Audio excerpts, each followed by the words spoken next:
Daredevil. That's what they're calling him now. The man in the mask. Sounds like he's gonna jump Snake River Canyon on it. It kind of does, doesn't it? Okay. I thought it was a bit goofy at first, but it kind of grows on you. And it's better than the anyway. Not wrong there. Daredevil is one of the greatest shows of all time, and I don't say that lightly, I say that with full intent. I would not hesitate before recommending Daredevil to literally anybody. It doesn't matter if you don't like superheroes, it doesn't matter if you don't like Marvel, it doesn't matter if you don't really even watch TV shows like that. This show is really, really good, no matter who you are. With that being said, after 7 long years, the series is finally officially continuing with the release of Daredevil Born Again, and in the wake of that, I decided to make this video that breaks down the first 3 seasons of Daredevil, the best scenes, the best themes, the best characters of each season, and I just kind of talk about what made every season good. And then there's a section at the end of the video where I compare the greatness of the original show to the new content that's in Daredevil Born Again. I'm not going to spoil that result. If you want to see that, watch the whole video, please. Before you watch this video, it is 100% intended that you know the content of every season/show that is being talked about here. You'll have to know what happens in Daredevil seasons 1 through 3, you'll have to know what happens in Daredevil Born Again, and you'll have to know what happens in one episode of She-Hulk and a small section of an episode of Echo. This is not an episode-by-episode breakdown of all the episodes in seasons 1 through 3 or Born Again season 1. It's just a jumbled mess of information and themes. It's just a breakdown of what happens in those seasons. So for you to understand this video, you will just have to have watched those seasons before. I'm not going to break everything down, and if you haven't seen them, do not watch this video because it will make no sense to you at all. This is my first really big project video. I'm very, very open to suggestions of how to improve my editing in the comments. I'm trying to learn with this video as well as, you know, do the thing that I'm trying to do in the video, so this is kind of multifaceted. There is a small mic issue in season 1. For a large portion of the breakdown, I was using the wrong microphone, so it's quieter, and then there's random spikes where I went back in and I recorded more audio with the right microphone, but after we get to like a certain point, I'm using the right microphone the entire rest of the time. Everything's fixed, so I just want to apologize for that. It's still listenable, it's just way worse in quality, and it doesn't last that long, but, you know, the trials and tribulations of doing this for the first time basically got to me there. And with that, not going to waste any more time, let's jump right into season 1. What's your name? The Devil of Hell's Kitchen. I'm not calling you The Devil of Hell's Kitchen. what the is your name? So for season 1, I'm going to use a criteria to kind of break down some of the things that are very important in the season, which are the villains, the supporting cast, Matt himself, Matt's philosophy. We're also going to cover the city itself, its people, its characterization, and why both Matt and Fisk have a mission to save the city. We'll also delve into tone and presentation because that's a very important part of the show and something that needs to be discussed because it needs to overlap into the new show, and it didn't overlap into Echo and She-Hulk. So, season 1 is tasked with opening the show in a big and memorable way, and they immediately come out the gate firing. You get a backstory on how Matt lost his sight, a car crash, some chemicals get in his eye and his ears and whatnot give him his superpowers. You also see his heart and his heroics immediately, as the way that he got into that car accident was by pushing an old man out of the way and therefore endangering himself just to save him. This immediately endears us with the character because we're shown that he's a good guy, that he wants to help people, even as a kid, before he lost his sight and before he got powers. Right after that opening scene, we cut to Matt as an adult, in one of my favorite scenes in the entire show. A scene that also establishes the bond between Matt and Father Lantham, which we will have to also delve into because it covers Matt's spiritual side throughout the season. It also kind of provides backstory on Battling Jack Murdock, who I'm not going to talk about in this video. It's just Matt's dad. Yeah, he's a big inspiration, but I don't have time to cover just every single character that has some sort of weight. Matt was aware his father got knocked down, but never stayed down, which is a thing that Daredevil never does either. At the end of that scene, it then hard cuts to a scene of human trafficking. Turk Barrett is about to ship off some girls for $1,000 a head. This gives us the final Infinity Stone of who Matt is up to this point. He immediately interferes, beats people to a bloody pulp, knocks a dude eating popcorn into the river, and then continues to beat down on Turk over and over again, punches raining down pure rage until we, the viewer, pretty much get hit with one, and it sends us straight into the intro. This dark, gritty, violent intro that also covers kind of heroics and vigilantism sets our tone that remains for all of this season. Let's get into the side characters. And speaking of side characters, legitimately right after that little intro sequence, we get introduced to Franklin Nelson, or Foggy. His intro kind of seems more like he's going to be a comic relief character, but you'll see later that he's not. In fact, he's a very emotionally attached character to the plot, and especially in episode 10, we really get to see how important he is to the plot, how important he is to Matt, and we get to see backstory, and he becomes a really, really good mainstay of the series after that episode. He is comedy-centered, but it all revolves around his overarching, more important plots. Some of the first indications that we get that Foggy isn't going to be just a comedy-centered character is his worry that he shows for Matt very early on as he keeps disappearing, doing Daredevil things, and coming back with mysterious injuries that no one can really explain. And also the care that he shows for Karen, which is really exemplified in a bar scene that was mostly comedy-centered before Foggy delivers one of the more important lines of the entire season. I look around this room and all that I see are threats. This room? These guys are harmless. Look, that's Tom Belkin. He's the road captain in the Kitchen Hellions. He organizes the food drive every Thanksgiving. While this line may not seem very important right now, it details why Matt wants to save the city. Matt wants to drag the light out of the darkest corners of the city and bring it to the forefront. In a way, restoring some kind of safety and sanctity to the city that it doesn't see right now, therefore saving it. I haven't even talked about the extremely out of nowhere introduction of Karen Page that fits her character in the comics so well. Karen, who was introduced as a terrified, innocent woman who was framed for a murder, is immediately exposed as flawed as well. She lies to her lawyers, Matt and Foggy, risks their lives and hers to try and take down Union Allied, who are the people who framed her. While these actions show clear good intentions, they are still risking lives. And it would be one thing if she was just risking hers to try and take down these people, but she's risking the lives of two people she's just met who seem entirely really nice to her and innocent. Risking lives, both hers and others, is a recurring theme with Karen, but they always have good intentions attached to them. Especially in this season, where it happens again with Ben Urich, and instead of getting away with it, Ben Urich is killed.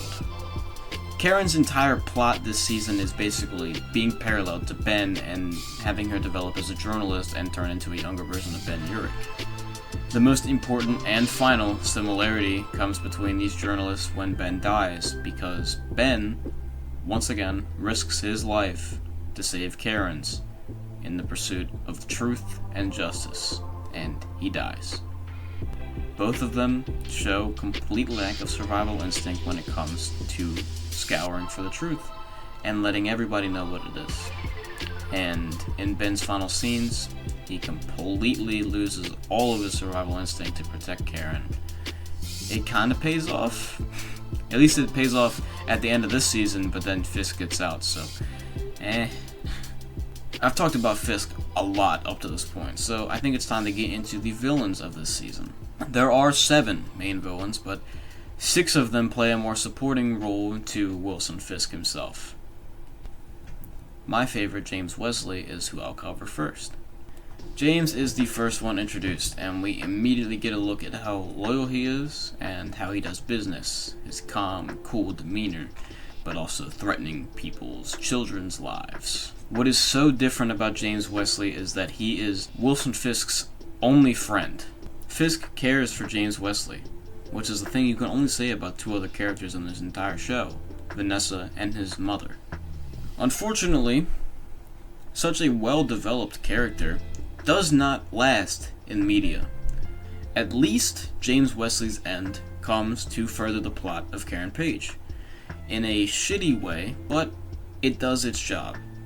By having Karen shoot and kill James Wesley, it makes her impact on the crime side of the entire season. She's been trying to take him down to the legal system, and then here she is shooting someone to death in a warehouse, showing the two sides of her that are kind of parallel to Matt, where she has the law and then she has the other side, which we don't really see that much of because she's not a vigilante, but we know that she can do things that she's not proud of. This takes her a peg above the normal side character. The last thing I must discuss about James Wesley and Karen Page before I move on to the next villain is Wesley's death. This shit is fucking stupid. This is a common criticism, but why would Wesley leave a loaded gun where Karen can reach it on the table in front of her after he threatens her with it? It's such a dumb decision in general, and when you consider the fact that it could have been a calculated plan even if the bullets were removed from the gun, it makes it make less sense. It's just infuriating. And yeah, things like this happen in TV shows. It's suspense building. It'll put the gun on the table, the person who's probably about to get killed grabs the gun, saves themselves, whatever. That happens all the time, right? But in a show that's so tight-knit and has this character mean so much to our main antagonist, and himself as a main antagonist is really important to the plot, this just really doesn't make a lot of sense, and it is probably the worst thing that happens in this season. Thankfully, though, Wesley's character overall is written very tightly besides this, so it does help his death, and it helps me, who really like the character, kind of get over it because we get to see a lot of him, and we get to see a lot of a good character most of the time while he's on screen. The Reichsgau brothers distribute Madame Gao's product. Vladimir is written as the obvious, more interesting brother. He doesn't like Fisk. He stands up to Fisk, but he still loves his brother, so he works with him anyway. Vladimir gives us one of my favorite lines in the entire season. He says that when you call Fisk by his name, it betrays the image of him being more than a man. Fisk looks at himself as kind of like a god. I mean, not really in the traditional sense. He doesn't have superpowers, he's not like ordering people around, but he's controlling a very big part of the city, and he's trying to rebuild it in his image, and he believes what he thinks is right. And so anybody who opposes him has to be shoved away because Fisk does have a god complex.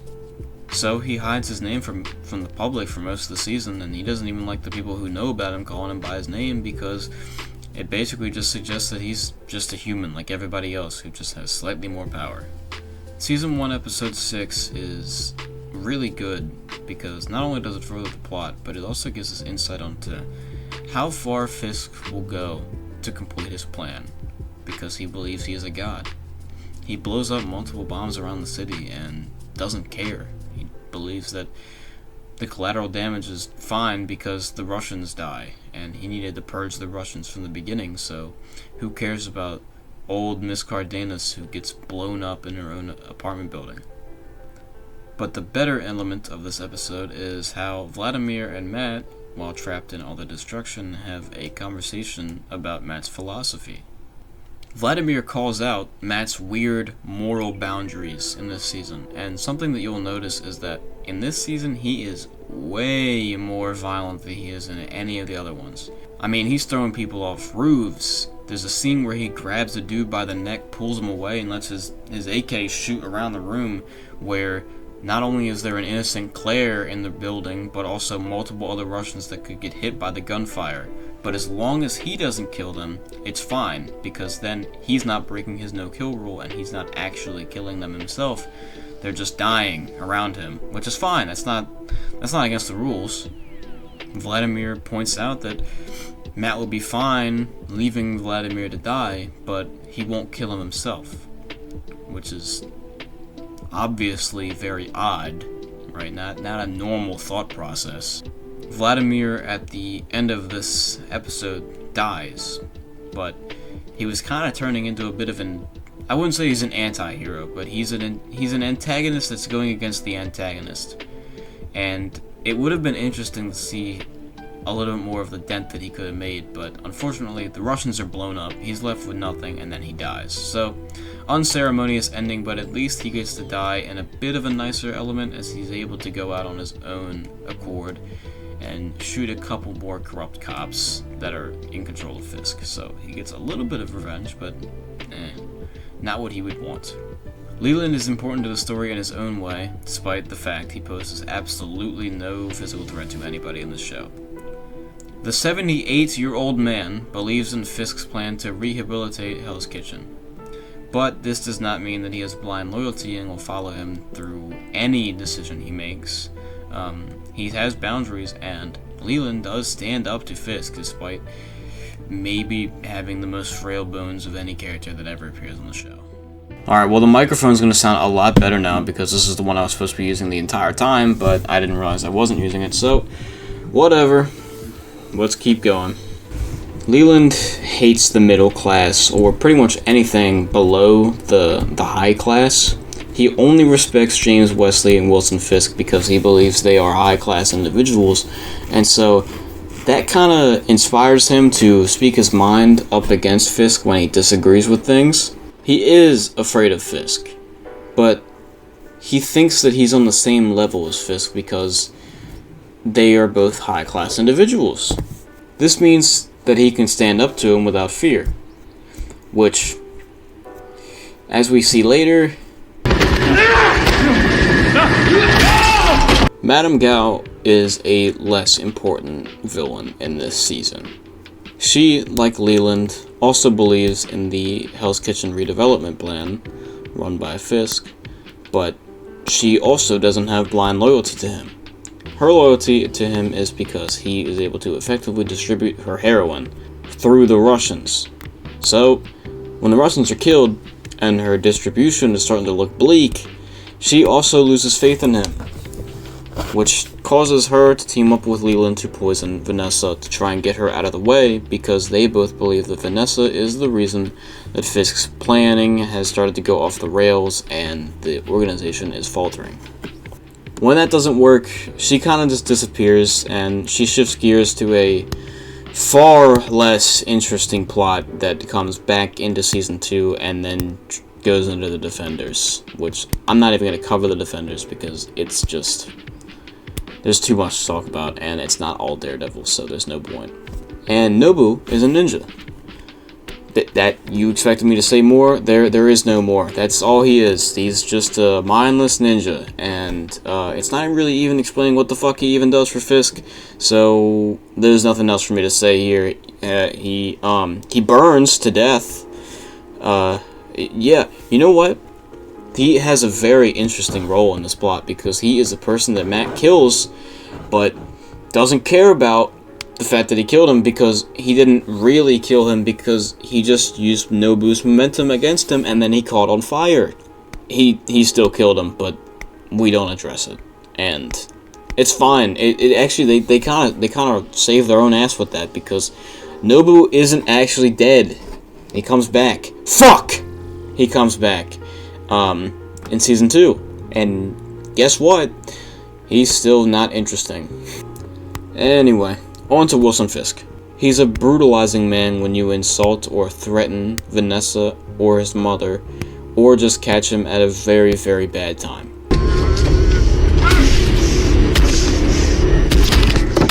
Give me your jacket. Fisk, in Season 1, for the majority of it, actually genuinely wants to improve the city, but as I said before, he has that sort of god complex. He's going to rebuild the city in his image, and anybody that opposes him will either die or be disposed of in some other unceremonious way.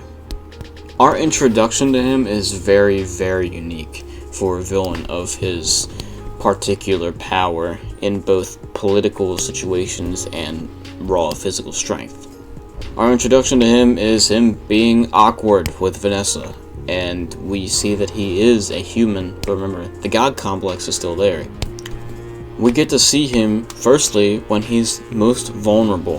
The people he's vulnerable with become the people that he will kill you for threatening. And it's very important that they introduced him and his immediate relationship with Vanessa, since it is his main plot throughout this entire season, and then it stretches into the rest of the show. Being vulnerable for Wilson Fisk is not weakness. He can and will kill you, like I said, if you are a problem to his plan. But Wilson Fisk is not a completely heartless villain. He has boundaries, so to speak. For example, he failed in killing and discrediting Karen Page before she could release the Union Allied information to the public.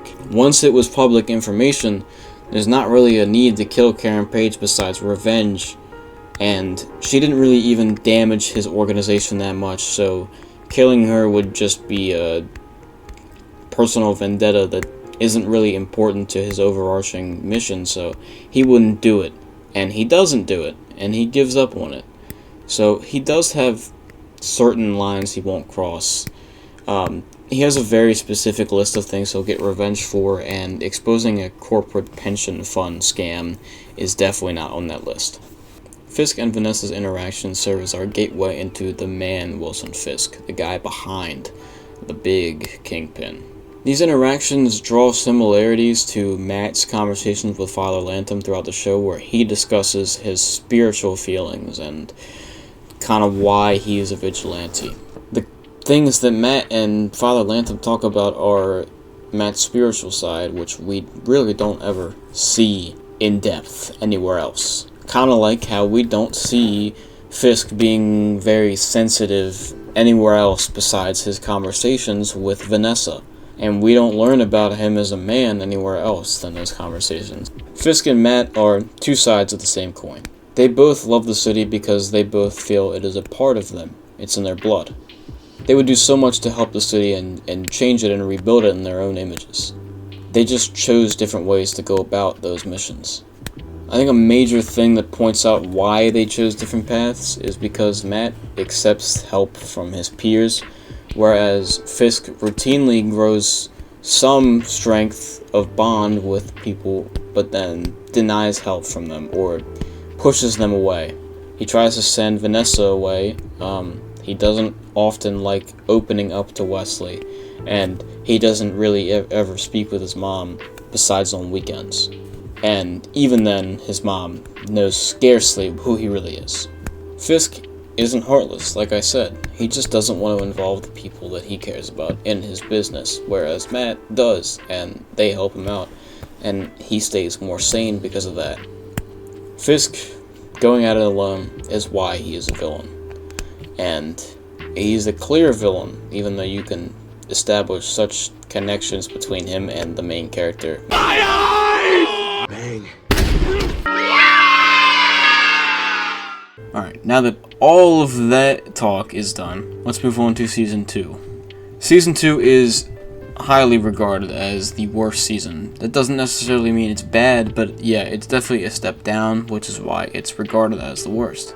The season itself is very top-heavy, and it's so top-heavy that the first 4 episodes can all be argued as some of the top episodes, but especially the third one, which is arguably the best episode in the whole show. I really like how in the opening episodes of the season we really delve into the morals and the stresses of being a vigilante, and the difference between being one vigilante versus another vigilante, and how it affects public opinion, and how Karen thinks of it, stuff like that. It's something we haven't seen yet up to this point, and it was executed extremely well, especially in these opening episodes. I'll cover the Matt and Frank stuff later, because right now I want to talk about the characterization and the character development of Karen and Foggy here. Starting with Foggy, we have to talk about how different this character is here. It's not narratively different. It's the same guy, but now he's got more confidence, and he knows Matt's Daredevil, and this is a whole different character, even though it's the same character. There's so many different ways to explore how he's dealing with what he's living with now. He has to live with the fact that his best friend's a vigilante, and now he has to step up in a court case, and we see a lot more of Eldon Henson's acting range, but also this totally new hybrid of a character we previously didn't see much of besides his amazing performance in episode 10. This season is not the same without him. Foggy is his own kind of hero in this season. He saves Matt's life multiple times when he's beaten down as Daredevil, and it shows that he's come to terms with Matt's life but doesn't condone it. Foggy talks down 2 dangerous criminals in a hospital because he doesn't want them to hurt the innocent people around them, and he does it with his pure legal know-how and his boundless charisma that is in large part due to Eldon Henson's amazing acting. He goes straight into the den of a dangerous biker gang to get information on the Frank Castle case. Not only does he get the information, he also walks out alive, which is not something that Season 1 Foggy would have been able to do. He also leads the case of Frank Castle due to Matt's absence, and he does it decisively. We see that he's not just a second fiddle to Matt, he's actually his own lawyer, and he's pretty damn good at it too. In summary, Season 1 Foggy ain't got shit on Season 2 Foggy, and Season 2 Foggy is really enjoyable to see on screen, especially in the opening episodes. As we move on later, a lot of his interesting and big moments are completely disregarded because of ninjas, but it's still necessary to appreciate what he did before that. As for Karen in this season, she is very much like a young Ben Urich, which was the direction that her character was going in Season 1, so this is a great follow-up. She develops a really close bond with Frank that I think stems from her shooting Wesley repeatedly until he was dead, not only out of self-preservation, but out of anger, and with some hint of justice to her actions. They also bond over his kids, and she just becomes his friend, which is why they become bonded, but I think that there's a connection between the two's actions that is worth noting there. When he's being represented by Nelson and Murdoch, she is the only one out of everybody that treats him like he's not just a murderer. She understands that there was motive behind it, and while she doesn't entirely condone it, there are some scenes that hint towards her being okay with it in certain situations. That's not to say that she's only friends with him because of the fact that he's the Punisher. No, she genuinely enjoys his company. The acting is great, and in the scenes that Frank is talking about his family to her, the bond feels very natural, and that's one of the best connections between characters that you'll see in this season. As Matt's dealing with the Hand and the Punisher, he becomes more and more suspicious, and Karen picks up on this. She starts to worry, and she tries to get to the bottom of it, but with so much going on, she doesn't really investigate, which leads to her not finding out what's happening, and she's just hurt by the fact that Matt will not tell her whatever is going on with him. She isn't treated like the average idiot side character that you'll see in a TV show where there's superheroes, but it's very plausible that she wouldn't put it together anyway, because who would think that their blind best friend is a vigilante? It makes sense. And also, she's not really digging into it, so that also makes sense why she wouldn't figure it out on her own, so I like this. And basically, because she rules out him being Daredevil, she would never have found the truth anyway, unless she opened herself back up to that idea, which is very not plausible. There's a weird romance between the two that just feels really forced to combat his romance with Elektra and add a little bit more drama. I don't know. I just found it really out of place, and it doesn't come back up again. And it's also even weirder when you think about the fact that there was a little bit of a romance tease between Foggy and her just last season that barely lasted 2 episodes. So I don't know, man. That's whatever they were planning. Maybe it got canceled, but it's not right, and it didn't finish. So whatever. As a side note, Nelson and Murdoch are now a popular organization. They have a reputation to uphold, and they have a shit ton of clients in the first few episodes. However, they're not getting paid for this, so there's a little bit of a broke situation going on. Although the main important thing to think about here is that because they're popular, Matt and Foggy are really on radars now. Nelson and Murdoch has reached different pages of the newspaper because they were the ones that took Fisk down. People know about this business now, which puts them more in the public eye, which I think is just something to note because it doesn't seem like they are being scouted out by reporters or anything like that. I mean, really? Like, they they took down Fisk, and now they're defending the Punisher, and there's not reporters outside their office every day. I don't know. It's a writer's choice. It's not necessary. It just feels a little bit like underutilized. And the "we're broke" plotline also doesn't really go anywhere. I mean, they get a shit ton of money from Elektra, but they never question where the money comes from. I mean, I know Foggy finds out that it was from Elektra, Matt tells him, but they don't tell Karen, and what do they do with this money?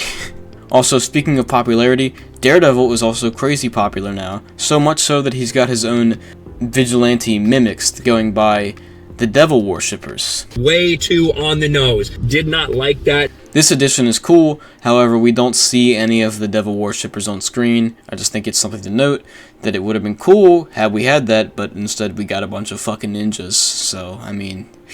Although, you have to remember that this means that Daredevil is a pillar of inspiration.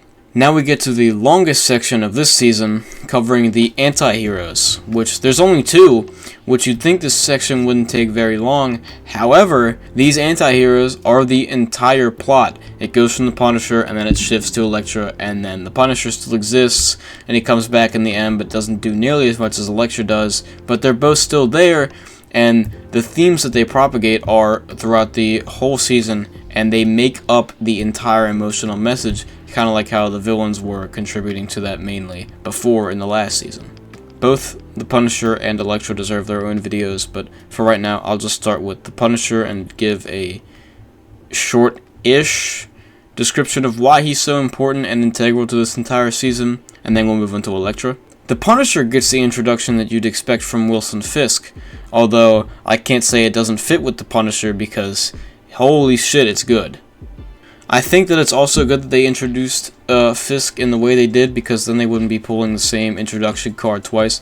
Yeah, they built up Fisk for a couple episodes before you saw him, but not like this, where this is literally one guy being built up for one episode where he's slaughtering people. Now, we gotta look at Fisk's ability to manipulate the system and his power, but I think that these two introductions are so similar, especially in the way that we both see them for the first time, that it's really good that they wrote them that way, because that way we didn't have the same introduction to two different characters, one after another, in Season 1 and in Season 2.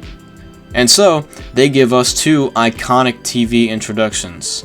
This season of Daredevil actually gives us the best version of the Punisher ever translated to the TV screen or movie screen. Not even his own TV show does him justice, because they kind of just turned him into Wolverine without claws. Frank is an unrelenting and unapologetic killer of criminals, but only the worst ones. He feels no remorse and no guilt when he kills, something that the TV show didn't really get, so I really appreciate that they at least got it here, because that's what I'm covering. He directly opposes Matt's philosophy of no killing, which sets up so many of the amazing scenes from this show. The writers smartly knew that Frank could never stay as an antagonist. He's always going to have support from the audience, and he's always going to have hate from the audience, so you have to make him an anti-hero. That's exactly what they did after a couple episodes of him being the main antagonist. Which I think that's a really cool balance to see a character become an anti-hero so fast, but also stay the same character, as if he didn't really develop that much, but he developed enough to the point where he could shift gears from being the main antagonist to a very, very beloved anti-hero side character.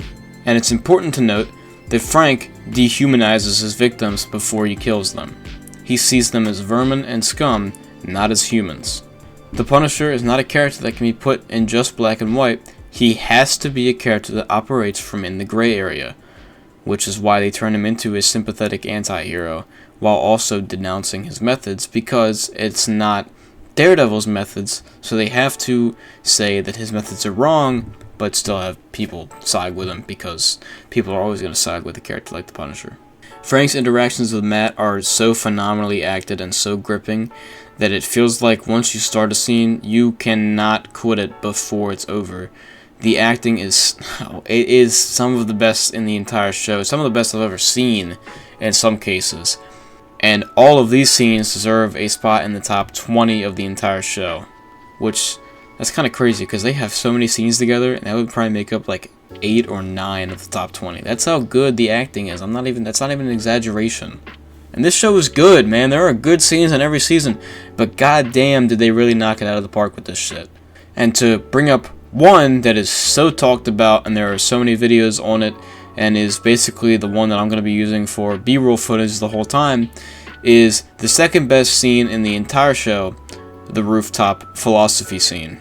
The main plot of episode 3 is to break down who the Punisher is and how his methods oppose Matt's while still being so close to what he does. And it gives us some of the best philosophical shit you could ever see in a superhero show. I'd honestly argue that it is the best philosophical shit in any TV show that it concerns superheroes. And I doubt that any other show besides Daredevil Born Again is going to be able to top this, so fingers crossed. And the most important thing from this philosophical debate is Matt's Catholicism really coming out and showing in his beliefs here. As a Catholic, he believes in redemption, and so with every villain he takes down, he sees them as a human. He very much humanizes them, the opposite of what Frank does. He believes that there's light in everyone, so in these villains that he takes down, he likes to see the light, and he believes in redemption, so he wants to keep these criminals alive, to give them a shot to rebuild themselves, to be new men and women. Mostly men. I don't think there's ever a scene where he beats up many women. Actually, there is in this season with the Yakuza in Elektra's apartment. This is not what we're talking about here. What? It is absolutely necessary to remember the fact that he sees light in everybody, because it is the main reason why he's Daredevil and why he doesn't kill people. So it needs to be remembered while writing the rest of the season. However, later on, the writers do not remember this, and the fact that it literally is in the same season pisses me off so much, because you have this amazing philosophical debate where you talk about Matt's morals, and you really get down to the center of why he does what he does, and how he humanizes everyone, and then you bring in villains that are automatically dehumanized. They have no face, they have no light inside them because you don't know who they are, they have no backstory. We'll get into that more. I'm just teasing a little bit of my anger there. I would also like to mention the one line that everyone always fucking talks about when they talk about the scene, because it is so good, and it's a very, very good indication of who Daredevil is, and I'll bring it back up later, but before I play the clip, I also need to play a different clip that I referenced earlier. Remember that line that I was talking about that Claire says in season 1? I just don't think I can let myself fall in love with someone who's so damn close to becoming what he hates. Well, that line directly correlates and is basically the same thing that Frank is saying in this line. You know you're one bad day away from being me. And I just think it's so interesting that they kind of have the same line in the show twice, but it feels so different because of the people that it's coming from. And it's also exactly what this whole show is supposed to be about, is that Daredevil is struggling with the fact that he's not supposed to kill people. That's his philosophy. He doesn't want to, but he's constantly towing that line. And you'll see that two of these different lines from two different, very different characters are basically saying the same thing to him. And it's just, I don't know, it's really interesting, and it just speaks to the writing of the show. With all of that being said, now I think it's time to cover Elektra. Elektra is a symbol of Matt's past, but also an embodiment of Matt's darker beliefs and his temptation. She is someone who's currently astray, but is trying to get back on the light path, and Matt is her way back onto that path. She is exactly the kind of person that Matt is talking about when he says that everyone has light in them. However, she has a line that directly goes against the theme of everybody having light inside them. There's always this glorious darkness inside you. And this line basically solidifies the theme that goes across the whole season, where she is going to try and drag this beautiful darkness out of Matt. Meanwhile, he's going to be trying to drag the light out of her, which I think is a cool dynamic between these two, where they're both trying to drag the other side out of each other, because they both believe those sides to be better, but Elektra's mission changes later on. But it's a really cool thing for the few episodes that we see it. Elektra does this bringing the darkness out thing so well that eventually Matt just wants to revel in the darkness and become just Daredevil. He starts to completely lose the parts of him that are Matt, dodging court cases and losing friendships once again because he's becoming more and more of just a vigilante, and her presence is instrumental in that. I mentioned her mission changes because later on she realizes that Matt has a really big light inside of him too, along with that darkness she was talking about, and she decides that she doesn't want to drag that darkness out when he has so much light in him. Another thing to mention that I didn't realize at first is that this is the first time that anyone ever says that Matt has a light inside him. He's always talking about the light inside the criminals and the people that he talks to in a normal day. He always sees the light in them, but no one's ever told him that he has a light inside of himself.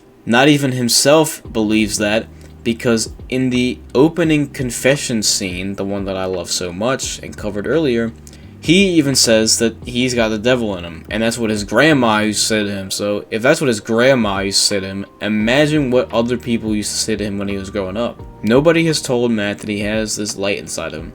He grew up around Stick, he grew up around Elektra, and they both wanted to drag the darkness out of him for so long, though eventually he becomes a vigilante and he's extremely dark. And then Claire tells him that he's so close to becoming what he hates. Then the Punisher tells him that he's one bad day away from being what he hates, the Punisher.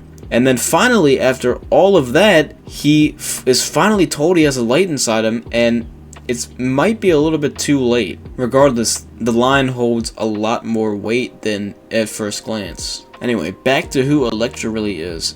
She's a troubled soul who is a vigilante in her own right, although she's not like Matt where she's moonlighting as one all the time, but she doesn't mind saving lives. In fact, she does enjoy it.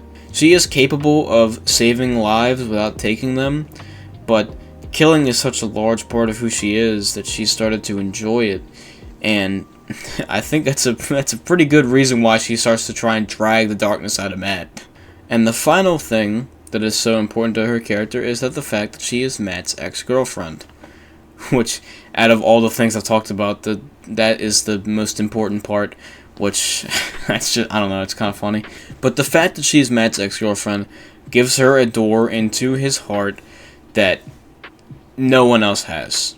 Once she starts feeling guilty about trying to drag the darkness out of Matt, Matt takes this as an affirmation that she can still be a really good person, and so he starts to try really hard to drag the light out of her, and in doing so, he falls in love again.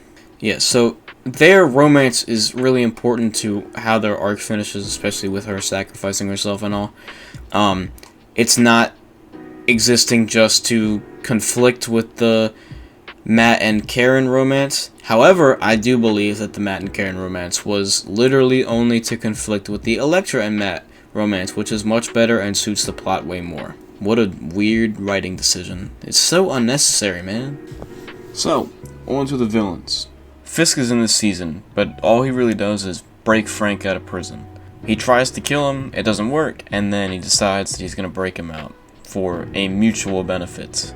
He's going to help Frank kill somebody related to his family's death, and in doing so it helps him gain control of the prison that he's in. This just serves as a arc to show us that Kingpin is becoming the Kingpin in prison. He's building himself up, and he is in control even behind bars.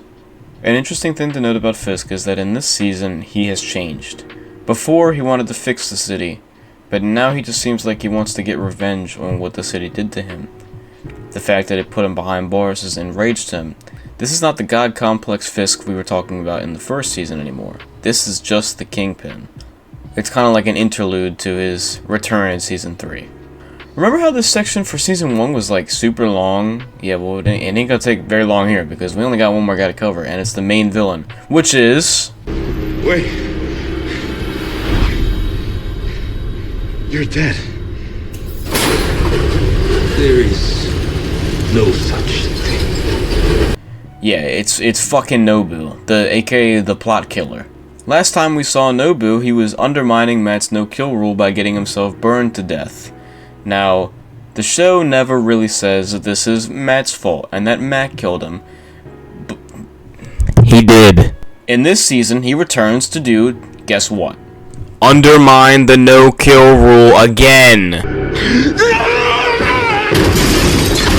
As does every Shadow Ninja bitch that's in this season. The fact that this show has the best commentary on heroes or anti-heroes that kill versus heroes or anti-heroes that don't kill, and then goes back on that for the plot of the Defenders to be set up and to have Nobu and a bunch of fucking ninjas show up, is something this season struggles because of. It is a complete 180 from what made this season so good. I can't imagine what was going through the writers' heads while they were doing this. Guys, we just wrote and developed a fantastic Clash of Ideals theme. Let's completely disregard the point that every villain in the show might have light in them by making our villains a bunch of faceless, dehumanized ninjas. Like, that is literally what they must have said in the boardrooms while writing this season, because there's no excuse for this. This is awful. And if you were waiting for me to say more about Nobu and how he has more character in this season, there's nothing. He is... Before he was Shadow Ninja Man, and now he's resurrected Shadow Ninja Man. There's nothing new about this guy. He's still fucking boring. And of course now he's the main antagonist. And of course that seriously takes away from this season. The fact that the ninjas are so dehumanized and they don't have a face, they don't show light in any of them, including Nobu, completely disregards the amazing roof scene from episode 3.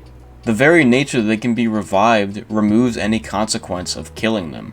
Killing them would then be okay, because they can just come back to life. It's not really killing them, it's more like taking them out of commission for longer than just knocking them unconscious or getting them locked up. Which, by the way, these people can't be locked up either, so it seems like the only way to take care of them is to kill them, but then they're also able to be revived. So how do you stop them? Which is another problem with this season, which we'll get to once we cover the final episode. And since they can just come back, it seems like that's the reasoning that they used in their heads when writing the fact that Matt never gets upset that Nobu burned and it was kind of his fault. It's like they knew that Nobu was going to be resurrected, so they didn't want to run this angle where Matt killed him and feels guilty about it because he's going to come back. However, the viewer and Matt don't know that, and so it would have been really good had they run a little side plot with him where he's kind of juggling whether he killed him or not and now he's feeling guilty, just for him to come back and tie that up, and so we can move on to the no-kill kind of thing that we'll see more of, the temptation that we'll see in Season 3, and it doesn't really lose much value. Yeah, so my theory is that they always planned on bringing him back, and because of that, their writing got sloppy around him and missed a pretty good theme that could have been incorporated, and also kind of did a little bit of a character assassination for Matt, but it wasn't so bad. And now we're going to cover the final fight, because the culmination of everything that comes up to the season with the hand doesn't make any sense. There's no end game here. It's an anticlimactic finisher to the season that only serves to set up the Defenders, and when you think about its implications if the Defenders weren't to exist, it doesn't work. It has no weight to it. They clearly didn't know how to write the rest of the season, besides the fact that they knew they had to kill Elektra for the sake of the Defenders show. And of course, this culmination is made so much worse by the fact that Nobu is once again involved in a character assassination moment with Matt, and a theme killing moment too. In a rage after Nobu kills Elektra, Matt begins to hunt him down. He starts fighting the last 4 generic ninjas left before Frank starts sniping them. Matt seems to be okay with him sniping them, which is what a turnaround from the beginning of the season. Maybe because they gave the ninjas no humanity, no faces, and no light inside them, which was the theme. After Frank shoots the ninjas down, he gives a little nod to Matt, which I took as him basically saying, "It's time for you to kill him, you got this, you know what you have to do." And it seems like Matt is planning on doing just that. He viciously beats him and then throws his ass off the roof in a way that only a person trying to kill another person would do.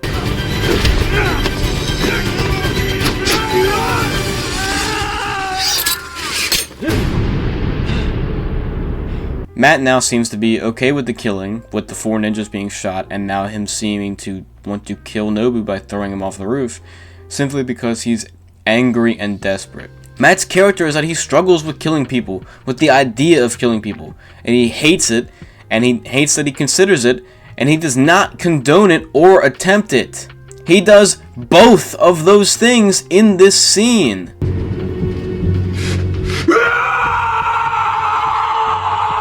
He's okay with the ninjas being shot down because he's trying to get to Nobu. And he wants to get to Nobu to kill him in a rage because he just killed Elektra. And I mean, sure, yeah, you can make the argument that Matt knew he was going to survive the fall, or that if he did die, he would be revived. But even then, my response to that would be that Matt does not have any idea how this resurrection shit works. So there's no way that he could know that he was going to survive this. He does know he's durable, but not throw him off a roof durable.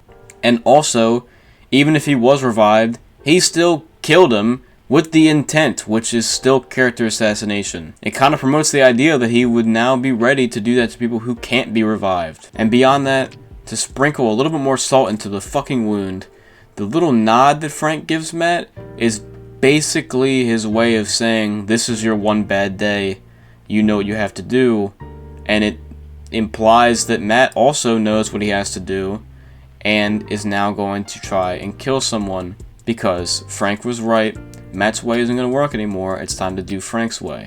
And this would be a little bit more passable if Matt in the Defenders showed any indication of guilt that he just tried to kill someone, because it's very clear that he was trying to kill someone. But it's not addressed. Again, the second time that Matt has basically killed Nobu, and it's not addressed. Now, of course, yes, Nobu does survive this fall. But after all of that, this happens.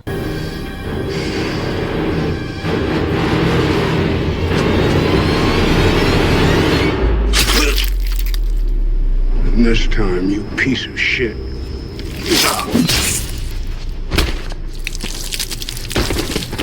And guess who has no problem with the decapitation of a man? It's not even addressed. They talk to each other over Elektra's grave, and it's not even talked about.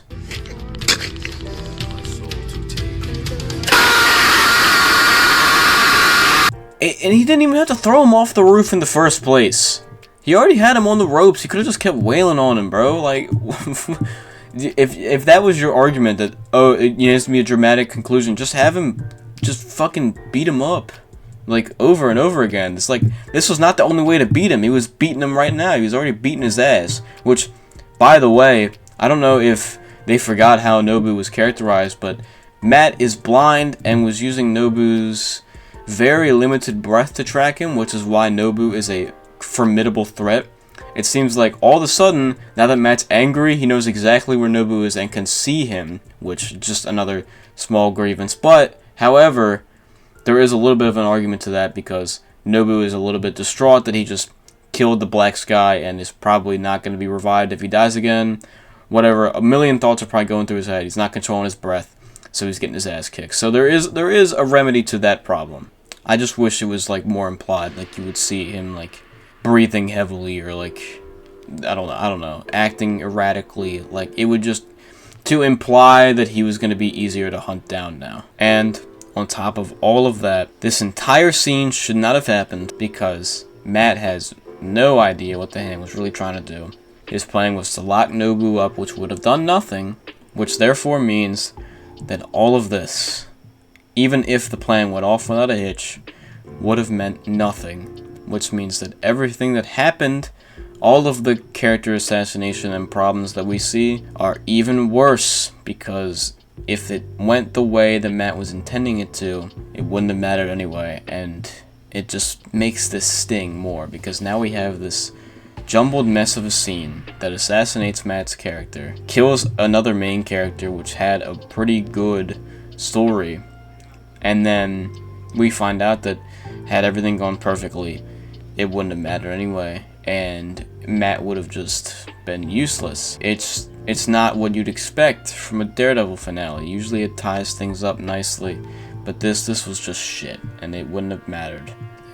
It's just bad. To end things on a more positive note regarding this season, I did say there were some really good themes, and I didn't talk about all of them yet, so I want to cover some of the smaller ones right here. I think the best one would definitely be the Elektra dragging the darkness out of Matt, only for him to then pull the light out of her, and then right when it's out, she's killed.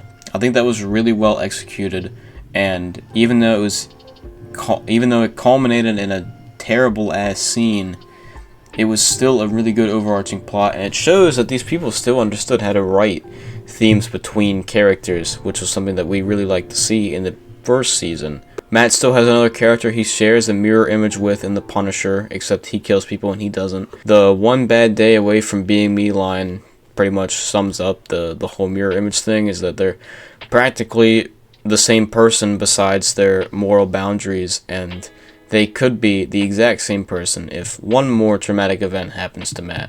And I think that's really cool, because it was going to be something that was missing from this season since Fisk was locked up the whole season. So they found another character to do it with, and honestly, I don't know if this is better or worse than the first season, but either way, it's really fucking good.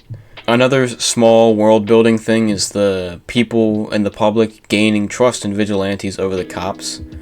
That's kind of a par for the course kind of thing that you'll see in a Marvel or DC comic book universe. It's needed in any kind of vigilante justice TV show, movie, whatnot, because it's a genuine progression that people would start to trust the people who are bringing more people in than the cops. You'll see this exact same theme in other shows like Arrow and The Flash, where the vigilante love starts to spread and people start to lose trust in the cops. This show is really good with it.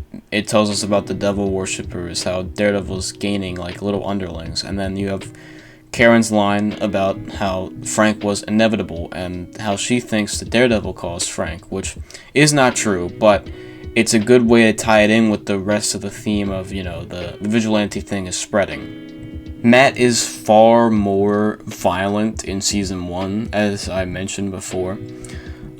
He is throwing people off buildings, letting guns spray across the populated room with innocent people in it. And he refines his game far more in the beginning of this season, but as it goes on, as Elektra gets back into his head, he progressively begins to be more violent. He starts to wail on people who are already knocked out. He doesn't have to do it. He's starting to seep back into that darker half, which is perfect. And I really love that they showed a visual representation of the theme they were going with Elektra, how she drags the darkness out of him. It's a really good addition, and it shows that they were in tune with a lot of the themes. They just fucked up with the hand because it was meant to set up another show. And it seems like this was supposed to be the setup that turns Matt into the Punisher, or it gives him his one bad day that turns him into something like the Punisher. And it honestly feels like that the writers intended Elektra's death to be his one bad day, because I covered he was definitely trying to kill Nobu. But it's also kind of hard to tell, because in the Defenders, shortly after that Elektra dies thing, Elektra comes back, which would probably dissuade him from going on a murderous rampage. But then also he has a building dropped on his head and watches her die again, so that could also be the one bad day. It's all jumbled up. And it seems like the original intention was that Elektra's death would be his one bad day, but then with her coming back, they had to shift gears from that. So that's why the writing gets very messy around that. And then instead, they decided that the building falling on his head would be his one bad day because of the season 3 arc that he goes on, where he's not even the hero, he's an anti-hero, and a pretty unlikable one for most of the season. While the villains of the season don't really contribute to the morality of it, the anti-heroes do, and they make it up, so I'm going to give this season a pass on that one because the anti-heroes were written so perfectly. And then my final complaint with this season is that the fight choreography got noticeably worse. The one hallway fight in this, the one take, has really weird, like, camera switches, and it seems like they got away from what made the first one so influential and good, because it's just all over the place, and the camera keeps cutting. It's a little awkward. It's really cool still, but it's not as good. And then once they get out of the staircase itself, they just fucking give up. They just start cutting, and I mean whatever. You had your long ass one take sequence with a couple of cuts. That makes sense. It's just like, it doesn't seem like it's something you would see in the first season, but it's very, very obvious that it's declined in quality. Another thing is they have weird like slow-mo shots that really make the action look fake. There's one with Frank in the prison that's notably fucking awful that I'll show on screen here.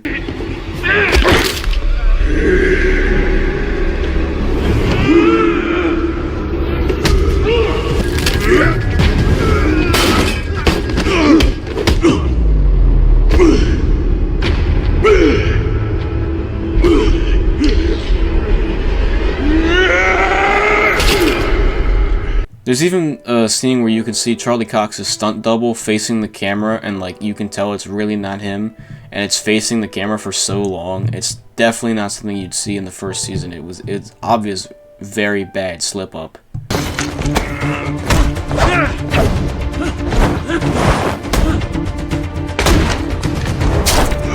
Another thing is that they don't really know how to write the group fights, I think, because they previously hadn't really written 2 heroes or 3 heroes fighting a big group of enemies before. It was more just Matt fighting off hordes and being a one-man army. Same with Frank, whenever he was on scene, he was a one-man army.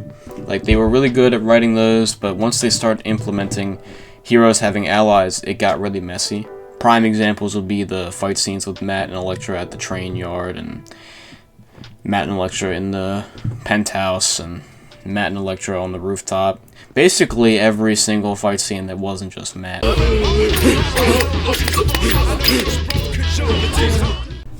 Now it's time to get into Season 3, which is genuinely some of the best television you could watch.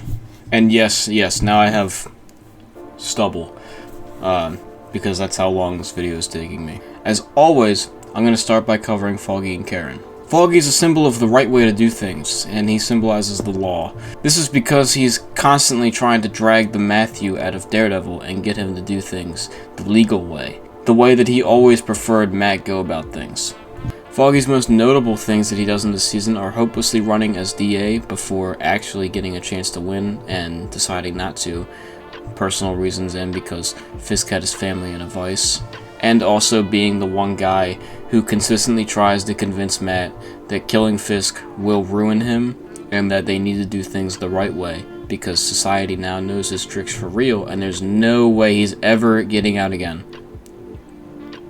Right. He also puts in a lot of legwork for the finale where Matt decides that he can't destroy who he is by killing Fisk, so he decides not to. He's also a member of high society, but only in status, because it's really just Franklin Nelson with a shit ton of money. He doesn't change because he becomes rich. He is the same guy.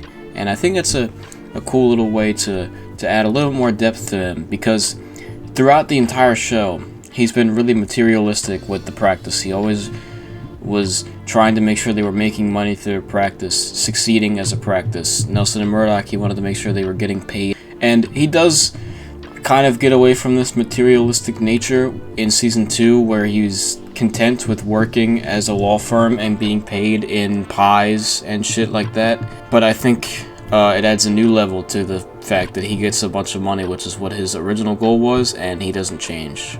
As for Karen, I'd like to say that she is the most reckless she's ever been. We've seen bits and pieces of her lifestyle in this season that were foreshadowed in 1 and 2, but nothing like this. She is all-out reckless journalist who does not care if she dies or gets hurt for the cause of promoting the truth. At one point, she even tries to get Fisk to attack her and, probably kill her just so he can get locked back up, just so there'll be footage of it, which, fucking awful idea. She also confronts Bullseye in the church to save a bunch of people in there, and then she puts the final blow on Bullseye while he's trying to finish off Daredevil. So basically, it's safe to say that she's completed her arc into becoming the radical journalist that Ben Urich was. She even starts fighting with Mitchell Ellison like Ben Urich used to do.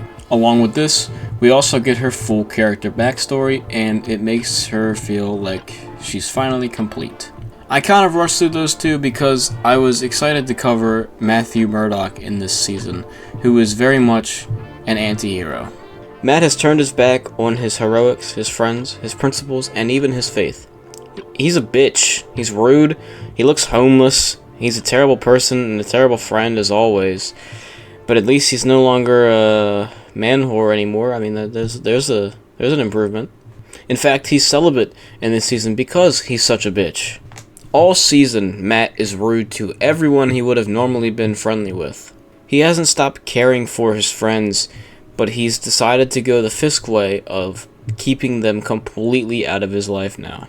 Before, he would try to manage his relationships as Matt and then cut them out while he was going out and being Daredevil. But now that he doesn't want to be Matt anymore, and now he just wants to be Daredevil, he's decided that he wants to cut them out entirely. Something that he says to Melvin, I think, pretty much represents exactly what Matt is thinking during the season. Tell me who wore the suit. I will find him. I will put an end to this. I can't. Fisk will know. It'll hurt Betsy. Oh, if you really loved her, you'd cut her loose. This life doesn't work with Betsy. And him saying that provides an excuse for why he's cutting out Karen and Foggy and everybody else from his life. Because the real reason is that he just doesn't want to be their friend anymore. But sure, if he can morally justify it to himself by saying that, oh, he's just doing it because he doesn't want to put them in danger, then he's able to get away with it in his own head. He's such a bitch that when Karen has to be saved because of her little stunt that she pulls, he's such an asshole to her. Why did you come? Because Fisk knows who you are. He already knew that. God, Karen, I had him. I just gave up my one shot to come here and save you. He's so mean because she interrupted his pursuit of murdering somebody, which, fuck me, like, really? You're gonna be a bitch because of that? You saved her countless times, but this time, because she interrupted you trying to kill somebody, now you want to just be a bitch. Like, this guy is not likable at all. It's a perfect progression. It's a perfect progression from everything we've seen before. We've seen him dabbling with cutting people off and seeping into the darkness in Season 2. And, you know, struggling with killing people. He tried to kill Nobu twice. He did kill him once. But, you know, for the sake of the plot, we'll just say he tried to kill him only once. And he's thought about killing a lot of other people. And he's thought about killing Fisk before. He tried to kill Fisk, and then he ended up killing Nobu. Whatever. It's finally come to a head, and he's decided that Daredevil is the only part of him now. No Elektra, doesn't matter. Now he just wants to be Daredevil.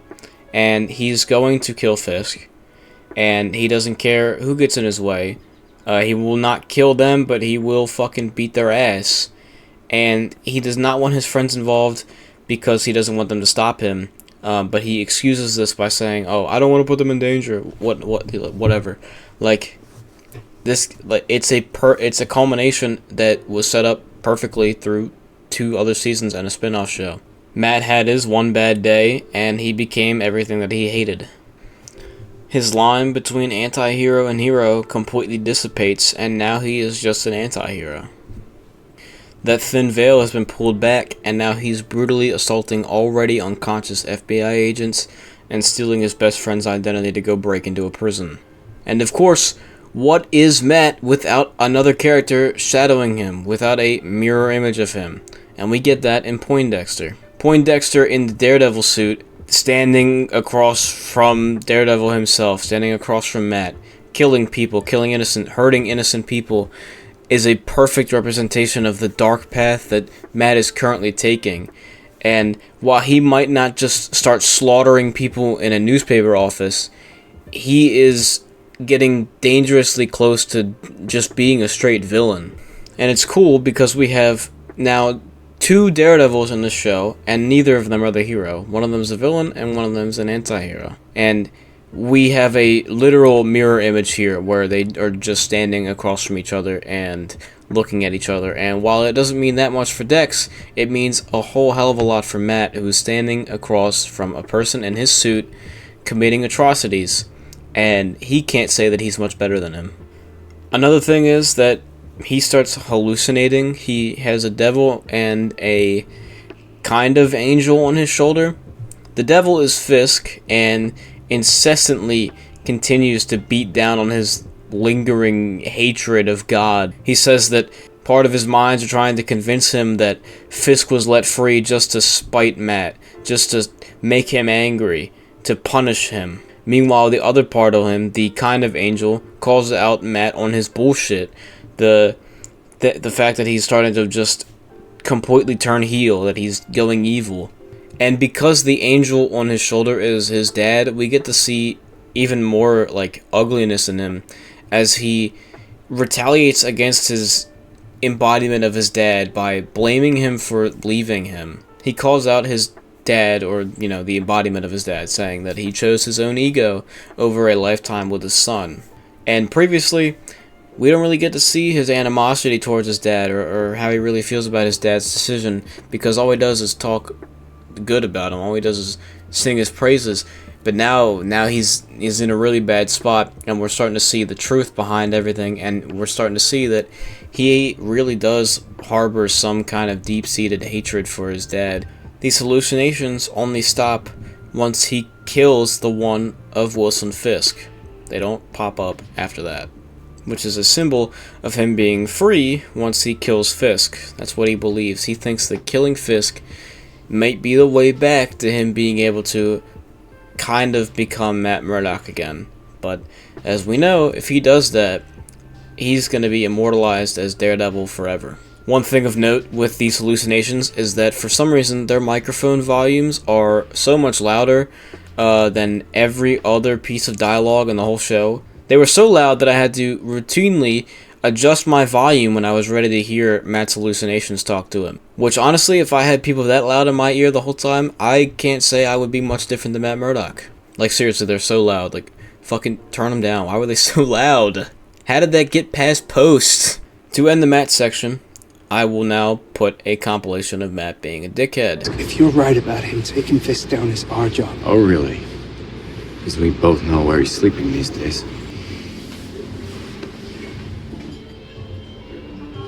Shame on you.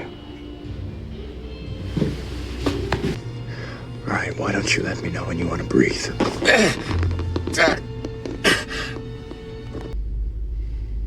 You know what I realized? Joe was a pussy. That's what this is about. Yeah. You already knew that. God, Karen, I had it. I just gave up my one shot to come here to save you. That plan. It's genius. Come up with that by yourself. You're my best friend, asshole. See, I was wrong to become your friend, Foggy. Now, I can't change the past, but I can stop making the same mistake. We're done, buddy. It's over.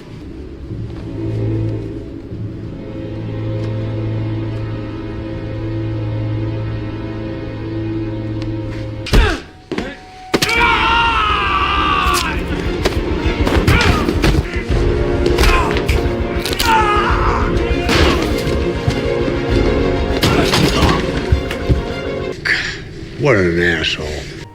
So if Matt's not the hero anymore, who is the hero? Well, that I would like to give to Ray Nadeem. Ray is also very, very flawed even in the hero role, but he is definitely not flawed enough to call him an anti-hero.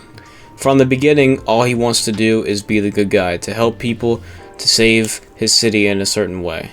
Fisk cancels his sister's health insurance, and that means that he has to pay a shit ton of medical bills and starts to lose a lot of his family's funds, to the point where he's so desperate for a promotion that he would pretty much do anything. So here comes Fisk, ready to finally comply with the FBI so he can get his ass out of prison. And the FBI agent that he wants to closely collaborate with is Ray Nadeem. Ray gets a promotion from all the stuff that he gets out of Fisk, like he's some sort of kingpin whisperer. He keeps giving different gangs and dangerous figures that the FBI is able to take down and clean up the streets, and not only does Ray Nadeem get a massive promotion from this, but he also feels like he's cleaning up the city in such a massive way, and he feels like he's the good guy again. Even when he sees the top brass of the FBI go corrupt and sees Ben Poindexter running around in the Daredevil suit, killing people, he doesn't lose faith that the justice system could still stop this. In the end, he rises to the occasion and becomes the hero of the story. He's really the reason that Fisk is able to be locked up. He was never the greatest husband or father, but this wasn't because he was a deadbeat. He's a great guy, it's just he wants his son to see him as more than an average federal employee, and he wants to provide for his family, which leads him to doing some very desperate things, which leads him to screwing up really, really bad with his family and putting them in danger. He really loves his son. he promises him a pool in his own backyard before the summer. He would give his son a pool, but it would be a pool of his own blood. It's a good ending to a character that waited too long to be the hero, but at least did something before he died. It would be very, very boring if he was just this perfect hero guy who was clean from the beginning and took down Fisk immediately. It would just be like a black and white hero character that just wrote in. But because he takes so long to report everything, but he doesn't do it immediately, he wants to... It would be really boring if he was just a good guy. Like, from the beginning, once he noticed the corruption, he would immediately try to take down Fisk. No, he sits idly by and watches the Kingpin roam free on the streets and watches Ben kill people in the Daredevil suit, and he doesn't do anything. And because of this inaction, he becomes a far more complex character. One who you really root for to turn around and please interfere in what you're seeing here. You really want him to get involved, and then he does, and then heartbreakingly, he dies for the cause. But not before he is the reason that Fisk is able to be taken down. He was manipulated by Fisk from the beginning, and then he ended up dying. It is a very, very tragic end to a character that was almost really boring, but they were able to make him so interesting for such a common template of character. For the villains, I'm going to start with Bullseye because he's my favorite. We get the best introduction to a character when we see Bullseye's introduction. We get a non-stop backstory episode where we get to see his progression through the eyes of Wilson Fisk. And we even get a little nod to, you know, him having Bullseye, got the little Bullseye cap on, you know what I'm saying? Way too on the nose. Did not like that. Nah, I'm just kidding. I don't mind the Bullseye cap. I think it's a cool little homage, seeing as they never really call him Bullseye, and he definitely does not get his outfit in this season. This is really effective for us to start sympathizing with him before he goes evil. See, there's no black and white villains in this show. That would be boring, except for fucking Nobu. So, to combat him being a mass murderer who is crazy and kills people because he's crazy, they gave him a couple of different things that make us sympathize with him.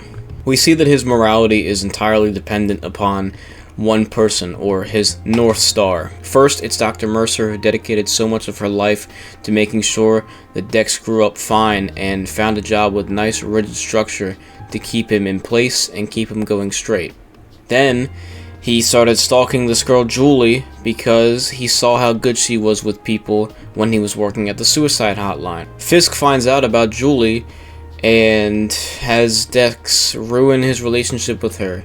He does go to patch it up, and then when he does patch it up, because she's such a nice girl and agrees to help Dex recover from his mental state, Fisk decides he cannot have this because he needs Dex to be his personal weapon. So he removes Julie from this earth. But immediately, we see him struggling with him not wanting to lose control. He wants to be in control. He wants to be a good guy. He wants to be stable.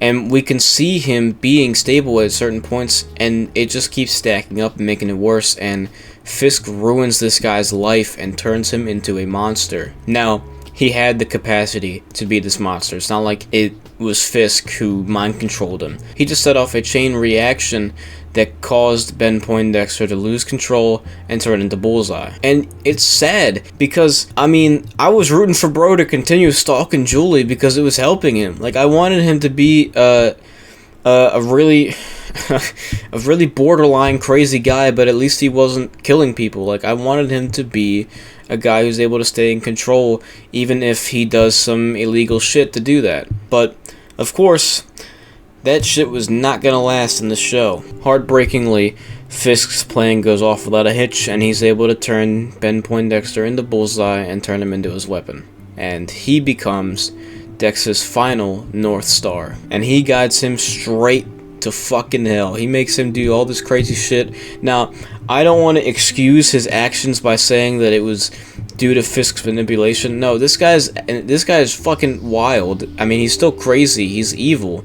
However, he didn't have to be, which makes me really like this guy, and the acting performance is so good that I feel compelled to like the character because he's consistently the best person on screen whenever he's on there. So we see him go down this evil path, and me and a lot of other viewers, we can't help but still like this guy and still hope he can turn it around, but he's not turning it around.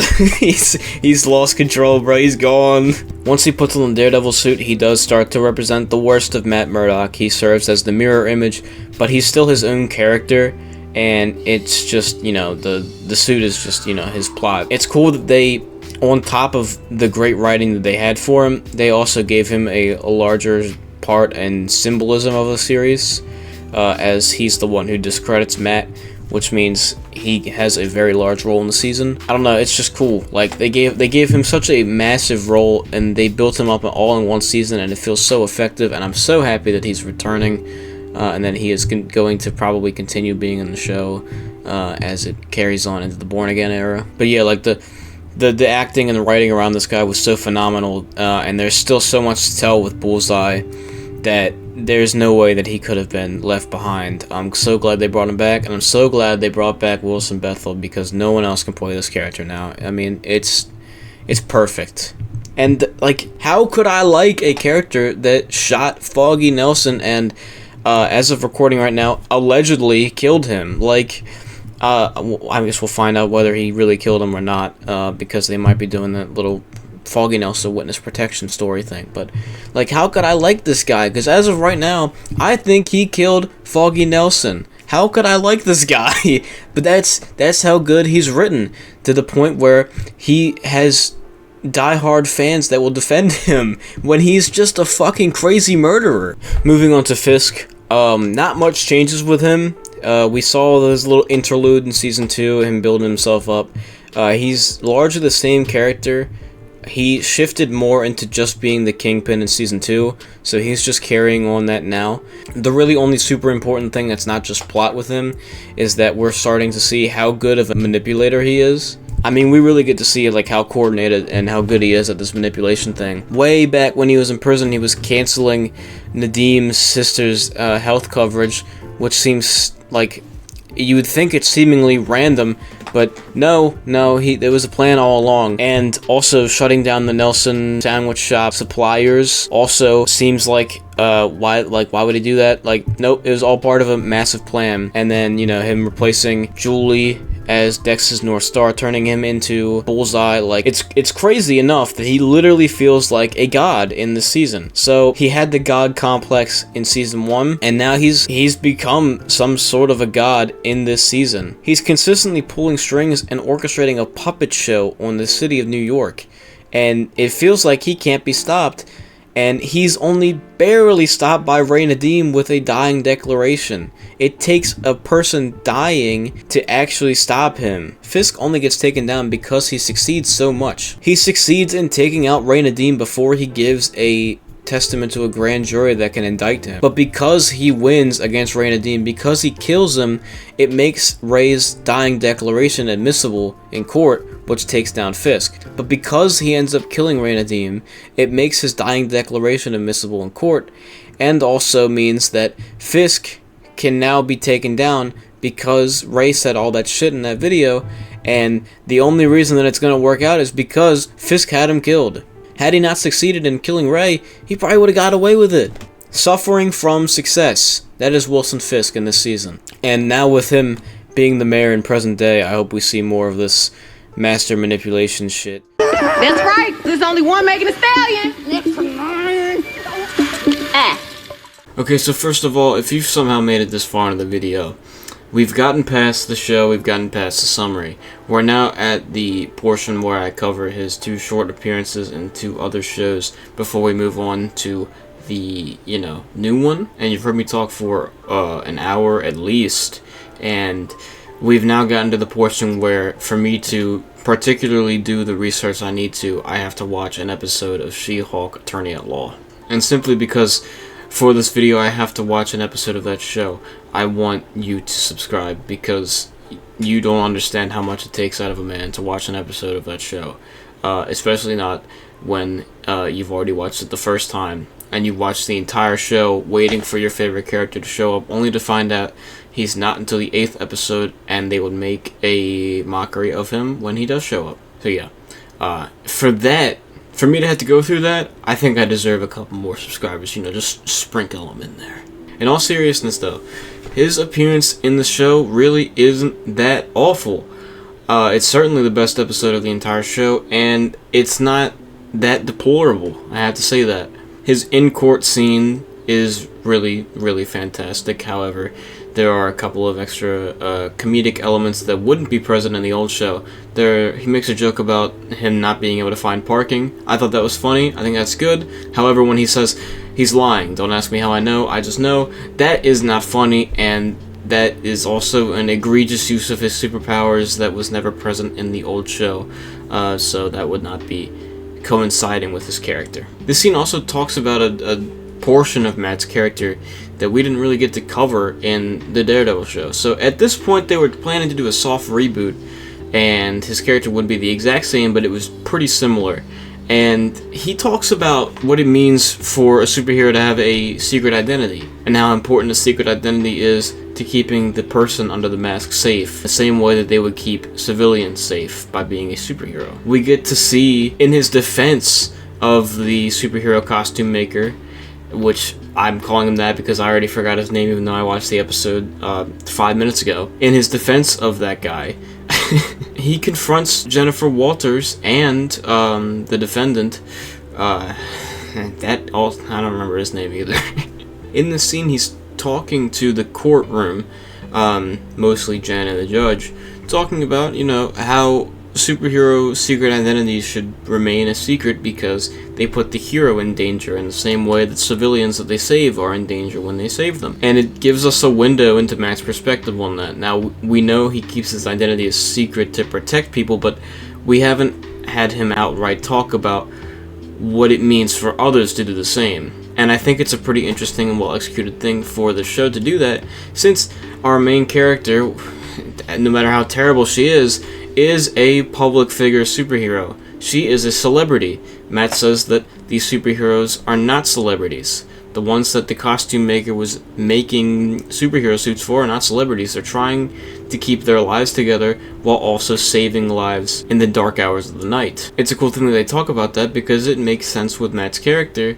Unfortunately, already in Born Again, it contrives this nature of his character that feels really in line with the Netflix Daredevil show. Now, technically, this element of his character wasn't included in the Netflix Daredevil show. It was included in the universe when it was planned to be a soft reboot, but because it feels so connected to the original portrayal of the character, because it makes sense for the original portrayal of the character to share this idea with this maybe soft reboot character when it was written, it should be taken into account that this is Matt Murdock's opinion.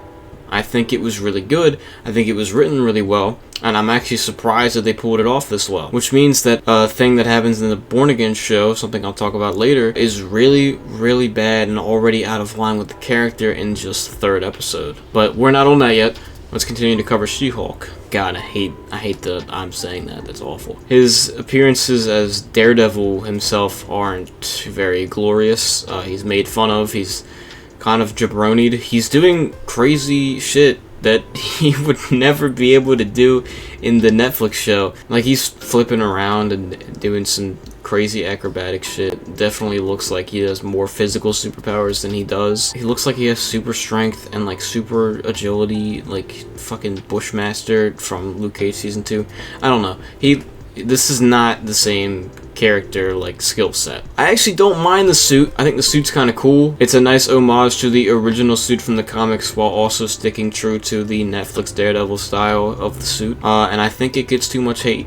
His character is very comedic in nature to match the theme of the show, which is fine because the acting makes up for the bad jokes that I was talking about before. They play a little snippet of the Daredevil theme when he says his name, like that. I mean, a cool little homage. And it shows that they had a lot of care for this character. I mean, they gave his ass so much aura, and they made him the best character in the entire show, which, I mean, the bar's pretty low. They made him the best character in the show because they knew they couldn't fuck this character up. They make him badass. They make him, like, the main character of the episode. It's really cool. It's basically a Daredevil episode that has a She-Hulk cameo, but because it's a She-Hulk show, she's like constantly wrestling for control back from Charlie Cox's supreme acting skills.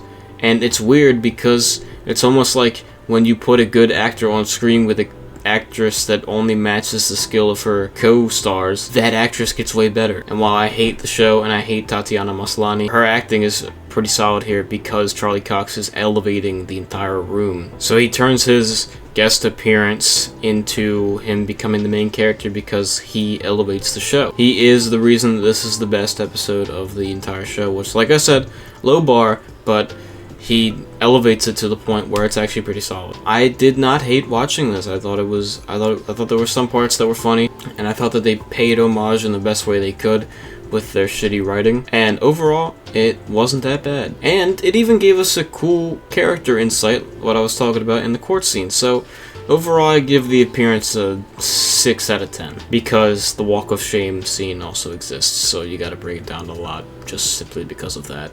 That scene is actually the embodiment of a character assassination. I get that it's a joke, it's really bad. Now we get to talk about the one appearance in Echo, which, I mean, there's not really much to talk about here. It's a fight scene. It also doesn't capture Daredevil 100%. He looks way cooler. He looks like he actually has the one-to-one, like, Daredevil Netflix costume. I mean, that's cool. I like that. Other than that, the choreography is plain ass. You can tell it's super fake, and it doesn't really even make sense why Echo would be troubling Matt. He's a veteran superhero at this point, and Echo is just a kid. I don't get it. They made Echo way disproportionately strong in her own show, to the point where she could beat up Daredevil, kind of. It doesn't make any sense. He does whoop her ass still, but for some reason he struggles with it. He shouldn't be struggling with it at all. And at the end, when he very clearly views her as a criminal that probably should be locked up, he just leaves her. Like, Daredevil would not do that. He would ensure that she was unconscious or tied up for the police to get her ass. As far as he knows, she is working with Fisk, or she is a criminal of some sort, and he should very well make sure that she gets put into custody. I have no idea why he would just run away. It doesn't make any sense. It's not Daredevil. It's a pretty shitty appearance. We can move on now because there's nothing else to cover. Boy, am I glad they didn't give him his bigger role they were planning to, because if it was going to be like that, things would have got a lot worse. Wow, this is garbage. You actually like this? Keep reading. Fuck! Oh, that's way worse. Okay, so full disclosure, I'm recording this actually a day before the last episode of Born Again comes out, but I have the opportunity to film this, so I'm gonna film it now. With 8 of 9 episodes out, I can firmly state that the show is ass, and it does not live up to what it was supposed to be at all. It's sloppy, it has reshoots very evident all over it, and to be honest, it's just pissing me off every time I watch it. The writing is inconsistent. Fisk is running off of the fact that there are a shit ton of vigilantes in New York, and that if he was mayor, he would eliminate the vigilantes from New York. However, the BB report, which is the fucking worst part of the show, the BB report says that there are no vigilantes. People are complaining there's very few vigilantes. When not only do we know that's not true, because Spider-Man is still out and around, we haven't really seen him, but we know he's there. We also know about White Tiger, and they also show that the Swordsman's there. So there are at least 3 major vigilantes, plus however many fucking copycats there are. So the BB report is saying, oh, we don't have enough vigilantes. If I could be a vigilante, I would be a vigilante myself. Okay? But they're saying that there's no vigilantes, and Fisk ran off of the sole purpose of getting rid of vigilantes. So who is he getting rid of? If the citizens are claiming that there are no vigilantes, who the fuck is he gonna get rid of if there's no vigilantes? Also, the fact that he is the mayor complete bullshit, and it invalidates the entire point of Season 3. Speaking of invalidating Season 3, how about in the first 15 minutes, you have Matt attempt murder, and the only reason he attempts murder is because he's angry? If Matt attempted murder every time he was angry in the Netflix show, he would not be Daredevil. He would be a hybrid of Daredevil and whatever the fuck they were doing with Arrow. The plot isn't fully out, but it seems like they're teasing that Vanessa hired Bullseye to kill Foggy. What?! The last time Bullseye and Vanessa were in a room together, he was trying to kill her, simply to get at Fisk. Why is she able to hire him? Why would he kill someone for her? He hates her. He hates Fisk.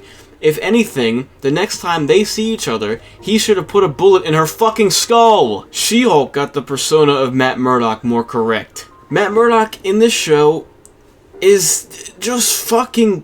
What the fuck even is he? I understand part of it, but once he got into the court scenes with White Tiger, there is no goddamn way that he would reveal the identity of the White Tiger. He sentenced him to death. Matt Murdock in She-Hulk is talking about how important a secret identity is to a superhero. He is then defending a superhero with a secret identity who has the entire ruthless and very clearly dangerous police force after him. And his solution is to reveal the identity of the White Tiger. He understands that this is like groundbreaking information. And not only that, with Fisk as the mayor, cracking down on vigilantes, and he knows who Fisk is, he's gonna reveal the identity of the White Tiger? What the fuck is wrong with him? Not in a million years would I think that She-Hulk would understand Matt Murdock more than his own fucking show. Why is Karen leaving Matt in the wake of Foggy's death? That doesn't make any sense. When Matt died, Karen and Foggy were inseparable. They had their issues and everything was sad and it was depressing, but they were still together. And Karen was paying Matt's bills even though she had no indication that he was alive. This time, when Foggy dies, the person she's much closer to, arguably much closer to, when he dies, she just leaves? Fuck no! She's absent from the entire show. They said she was coming back. She's in one episode in the beginning for a couple minutes. She's gone. She doesn't come back. She's not relevant. And then she's going to be coming back in the last episode where I guarantee you she's not relevant anymore. And don't even get me started on the main character replacements. First of all, there's too fucking many characters. You have BB Urick, who isn't developed at all. You have the child, the girl, I think it's his daughter, White Tiger's daughter or his niece or whatever the fuck. She's not developed either, but she's a main plot point of one of the episodes and is like a face that returns. You have the police chief that is completely neglected, who's actually semi-interesting. You have Daniel Blake, who gets so much screen time, and still I feel like I don't know where the fuck his story is going to go in a bad way. Heather Glenn, who doesn't get nearly enough screen time. Muse, who got nothing. Fucking Buck. Who the fuck is Buck? And finally, the worst offenders, Kirsten and fucking Detective Cherry. What pisses me off the most about Detective Cherry and Kirsten is that you could have easily put other characters in there that already have development that we already care about. Detective Cherry could have easily been Brett Mahoney. The story of Cherry starts with a cop retiring and then teaming up with Daredevil is kind of like his PI, or teaming up with Matt as his PI, whatever the fuck. You know who would do that probably after all of his development across the Daredevil show, across the Punisher, and where we left him off within the Punisher? Brett Mahoney would fucking do that. Brett would be old enough to the point where it would seem like he's retiring, right? He's the guy who took down the Punisher. He's probably made a shit ton of money. He'll be a little bit older. He'll probably be retiring from the police force, right? That makes sense.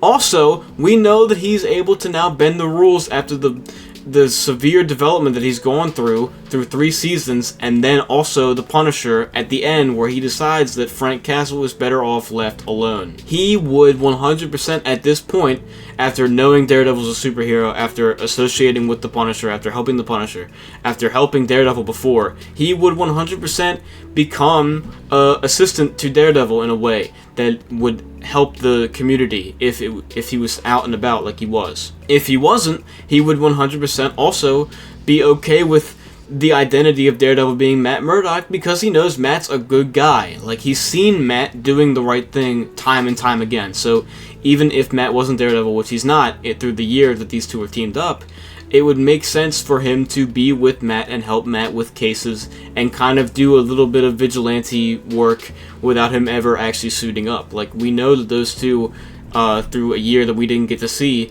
were working together and using the law. Kirsten, whose first appearance is her flirting with Foggy, could have 100% just been Marcy Stahl. We know Marcy. Her character would 100% do the thing that Kirsten does by setting up Heather and Matt without either of them knowing. That sounds so much like Marcy.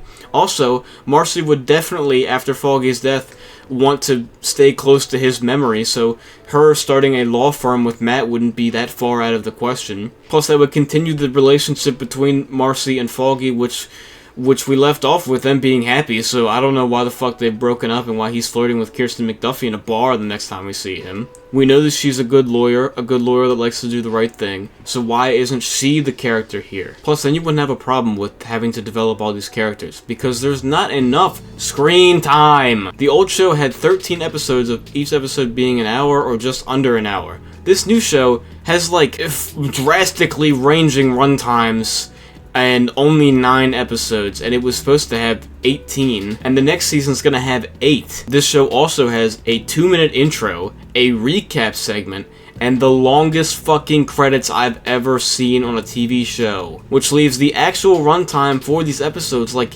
35 to 45 minutes.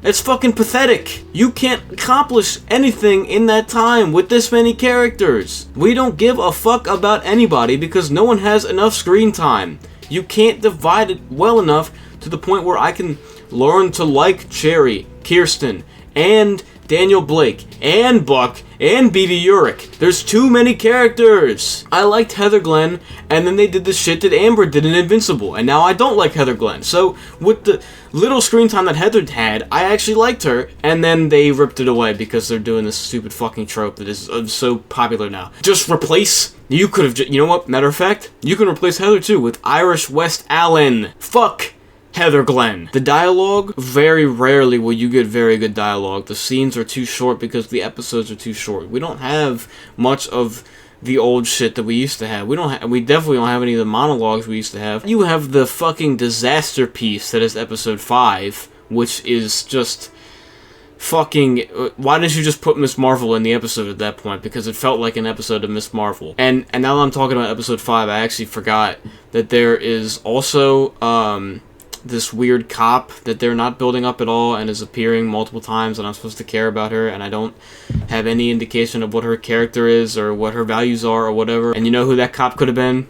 Misty. I get that they probably couldn't get all of the actors back, whatever, but I have a feeling they didn't even reach out to them. They wanted to put new characters where there didn't have to be new characters. I swear to fucking God, if Marcy, Mahoney, or Misty show up in Season 2, I am going to kill, because then that proves that they 100% would be okay with coming back for the show, which begs the question, why the fuck are they not in the first season? I guess I won't know if I'm gonna get that angry until Season 2 comes out, but whatever. Anyway, I'll probably make a longer video on all this, and maybe I'll just reuse some of this footage from right now in that video, but I mean, this show, it's pitiful. The marketing is pitiful. It's like a pandering to the old audience.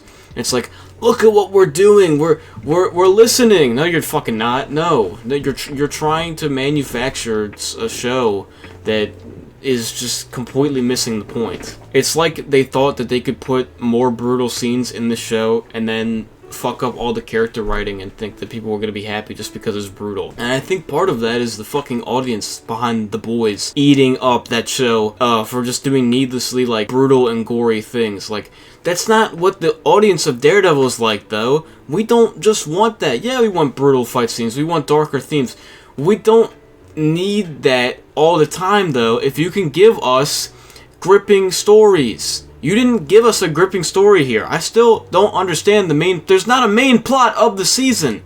It jumps from section to section, and the middle section is downright dreadful. There's nothing has really happened in episodes. You go from the beginning, where Fisk is becoming mayor, and they're addressing the Hector Ayala case.